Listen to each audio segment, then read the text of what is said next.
দেশের ১২ জেলার ওপর দিয়ে অস্থায়ীভাবে ঝোড়ো হাওয়া সহ বৃষ্টি অথবা বজ্রবৃষ্টি বয়ে যেতে পারে বলে জানিয়েছে আবহাওয়া অধিদপ্তর। এ সময় বাতাসের সর্বোচ্চ গতিবেগ ঘন্টায় ৬০ কিলোমিটার পর্যন্ত পৌঁছতে পারে। ১০ জুন দুপুর ১টা পর্যন্ত দেশের অভ্যন্তরীণ নদী বন্দরগুলোর জন্য দেওয়া আবহাওয়ার পূর্বাভাসে এ তথ্য জানানো হয়।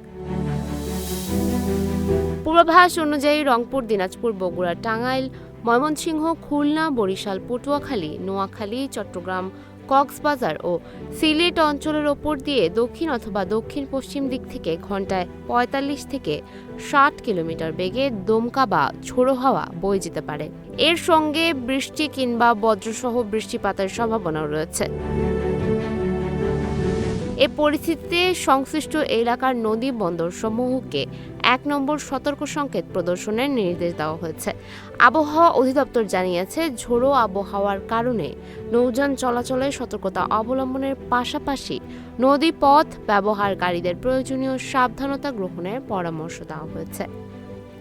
সুমাইয়া হক তন্নি, নিউজ ফ্ল্যাশ ৭১।